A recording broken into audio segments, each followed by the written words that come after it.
Mi Señor, Salvador y Guía, como siempre, inicio con la palabra de Dios, Colosenses 3:14. Por encima de todo, vístanse de amor, que es el vínculo perfecto. Siempre el amor debe ser el vínculo fundamental. 93.14 sigue reduciendo, 50.8 Keiko, 49,92 el señor Sánchez. La tendencia es que va a ganar el señor Sánchez, la tendencia, porque yo le decía a hermanos del programa aquí que la tendencia es que cuando faltaba todavía alrededor de un 15%, le llevaba 5 puntos Keiko al señor Sánchez. En la medida en que están llegando los votos del interior que favorecen la votación al señor Sánchez, ha ido reduciéndose eso y parece ser, según estimaciones ya de algunos, incluso de los analistas del propio Perú, que probablemente falta todavía alrededor de un 6-7% de la votación, el señor Sánchez pase por encima de Keiko y gane las elecciones. O sea que hay que esperar todavía porque es una votación bastante reñida, pero la tendencia al parecer lleva a eso. Miren, Jaivanjo N.G. Cortiñas es un economista destacado, fue superintendente de bancos, un hombre que es parte del equipo económico del presidente Leonel Fernández, y puso a circular un libro sobre la deuda pública que tiene un aspecto sumamente interesante, elemento que yo he estado manejando de hace un tiempecito. Él le da una connotación ya más concreta y específica, que yo he dicho que lo preocupante de la deuda pública no es nada más el monto global, sino los intereses que se pagan por esa deuda pública. Y de manera bastante novedosa, digamos, ¿verdad?, innovadora desde el punto de vista metodológico, y así lo plantea él en su libro, Jaivanjo establece un indicador que se llama indicador de presión de flujo de la deuda. Es un parámetro que él ha establecido, donde establece que la deuda pública no debe preocupar nada más cuánto crece, sino que debe preocupar los intereses que se plantean por ella, porque el monto prácticamente no se baja pagando los intereses, lo que yo estaba planteando hace tiempo, y que además el pago de esos intereses va creciendo de manera preocupante cada vez y limitando al gobierno invertir esa cantidad de recursos en cosas productivas para la nación dominicana.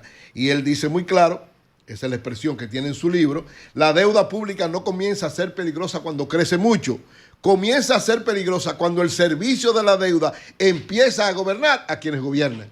¿Cuánto es el servicio?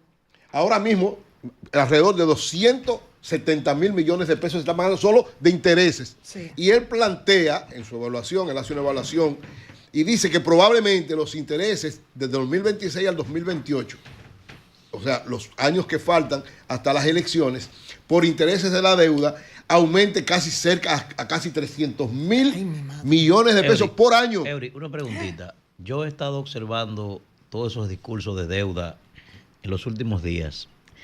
¿Ustedes conocen otro mecanismo en un país que tiene un déficit de 3.5% anual que no sea coger prestado? Bueno, ese es... Porque cada vez que hablan del mecanismo, toditos no quieren. El primero que te pusiste fuiste tú con la vaina de cine. Nadie quiere que le quiten nada y nadie quiere que le impongan nada. Y el país tiene un déficit de 3.5. ¿Cómo se completa eso? Lo que digo... Ustedes que saben de eso, menciónenmelo a ver. Oye, si no cogiendo prestado. Hay una serie de propuestas. Yo dije que el error del gobierno no era hacer una reforma fiscal. Y todos los economistas dicen lo mismo. El problema es cómo la plantearon, que fue equivocada. Claro, quitándole. Y usted no quería. ¿Tú fuiste el primero que te pusiste? Pero no fue quitándole. Todo el mundo está dispuesto a sacrificarse siempre y cuando no sea para quebrarla. Porque tú puedes poner impuestos y debes hacerlo así. Lo primero es que ninguno de los gobiernos, ni ninguno de los otros, ha tomado una medida clara y correcta. ¿Para qué? Para poner impuestos a los que no pagan. Eso es lo primero, porque ¿qué es lo que quieren hacer? A los que pagan, aumentarle los impuestos. Si no, eso no es una reforma fiscal. El asunto de la reforma fiscal que el gobierno planteó es que lo hizo sin consultar a nadie, creyendo que todo el mundo iba a estar de acuerdo con todas las cosas que planteaban y a final de cuentas tomando decisiones absurdas e irracionales, que lo dicen, lo que están ahora dirigiendo el gobierno dicen precisamente de esa reforma. ¿Qué quiere el gobierno? O sea, esto es una preocupación. ¿Por qué? Porque lo que se ha visto que la salida más fácil es coger prestado. Y eso sí es peligroso. Entonces, ¿qué es una preocupación? Yo creo que este aporte que hace Jaivanjo es importante porque nos lleva a darle magnitud no al aumento de la deuda, yo lo he estado diciendo permanentemente, es al pago de los intereses de la deuda, porque la deuda va a seguir creciendo en la medida en que el gobierno entienda que esa es la salida para todo, pero al mismo tiempo que aumenta el stock, aumenta de manera mucho más amplia los intereses que se pagan. Y oigan esto, usted está pagando intereses, pero la deuda queda igualita. Usted está quitándole una parte importante a lo que tiene que ver de inversión pública del gobierno y sin embargo la deuda sigue exactamente igual. Entonces yo creo que esta preocupación me parece sumamente interesante y este indicador de presión de flujo de la deuda es un aporte importante que hace Jai Banjo.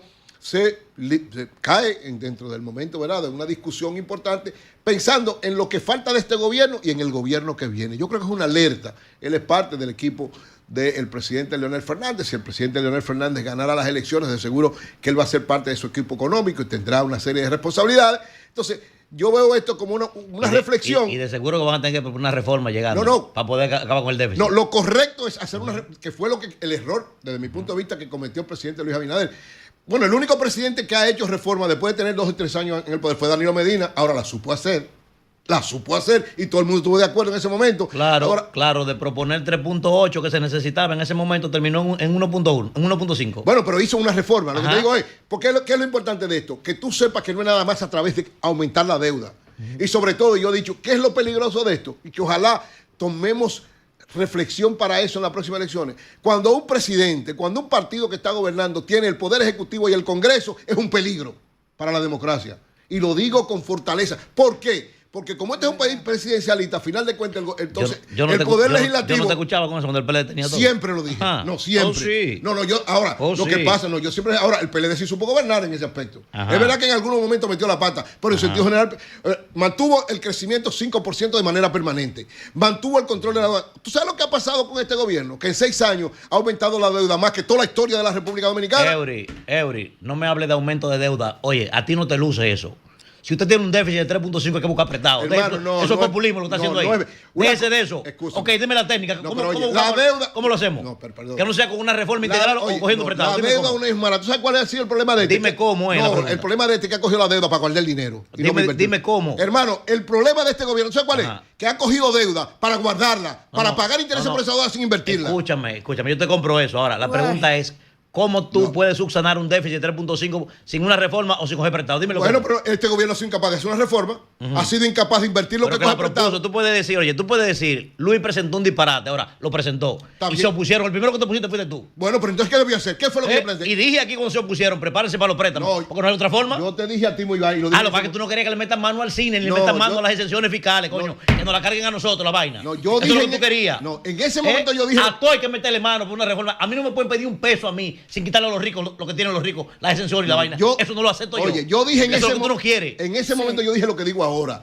La propuesta, nadie está en desacuerdo con una reforma fiscal. Hay que seguirle dando una vaina de cine, miles de millones de pesos, como ustedes quieran. Oye, yo dije siempre, no es un problema de cómo tú hacer la reforma, es cómo tú hacerla. El gobierno cometió un error, todos estamos de acuerdo que hay que hacer una reforma. Ahora, tú tienes que hacerla no progresiva, sino que sepa a los que no están, primero a los que no están pagando. Sin poner la mano a ustedes. Pero perdón, escúchame, tranquilo. Debe ser progresiva. No, progresiva, pero en el sentido de ir desmontándose, no de ir creciendo para los que más... Sí, pero progresiva para que los que más tienen más paguen. Paguen más, correcto. Y los que no pagan, paguen. Y esta propuesta era regresiva porque recaía más en la clase media. Nos recargaba más a los que estaban pagando porque es lo mismo que la deuda. Es regresiva. Este gobierno, ¿qué es lo que ha hecho? Aumentar la deuda porque no pudo hacer una reforma correcta porque la reforma que planteó era para seguirle cobrando más a lo que están cobrando. Sí. Porque nadie está en desacuerdo con una reforma fiscal. El problema es que usted no puede venir y ponerla a lo loco, como pasó con la anterior. Y yo lo digo porque yo discutí con el que la planteó, delante del presidente. Porque yo defendía en ese momento, incluso ya lo que se planteó para el cine lo hicieron. ¿Por qué? Porque supo, desde que llegó Magín dijo, Magín sí supo cómo hacer el asunto. Llamó a la gente y le dijo, miren, esto es lo que hay que hacer. Lo que estaba planteado, claro, había vainas absurdas, pero la mayor parte de las cosas que estaban planteadas se hicieron, porque es un problema de tú reordenar. Tú no puedes a un sector ponerle un impuesto para quebrarlo, porque si lo haces así, a final de cuentas lo que vas a hacer un daño a la sociedad. El anticipo de Leonel ha servido Miren, entonces, para quebrar. Creo que este aporte de ese no se ve nunca. Va a jugar un papel importante, dije que viene para la discusión y sobre todo un reto para los próximos gobernantes, sea Leonel que gane o sea el PLD o que se mantenga el PRM y venga otro presidente. Es un reto importante que se tome en consideración. ¿Para qué? Para que las cosas se hagan de la manera más correcta. La deuda no es mala. Lo malo es usted coger deuda para no saber qué hacer o simplemente para resolver el problema. No, la deuda sigue creciendo de manera desmesurada. Si todavía están guardados los cuartos. La mayor parte están guardados. ¿Todavía? Una gran parte todavía están guardados porque ese ha sido uno de los graves errores. Tenemos un stock grandísimo para reservas internacionales, pero tenemos serias limitaciones para invertir en lo que se tiene que invertir. Y más grave todavía, donde hay que invertir, gracias a Dios que el nuevo ministro de Hacienda se ha entendido, porque una de las dinámicas de la economía más importantes es usted poner la inversión pública a ser activa ampliamente. Y esa inversión pública te genera cobrar más impuestos y por vía de consecuencia tener que coger menos deuda. Que es todavía más grande. Más grande todavía.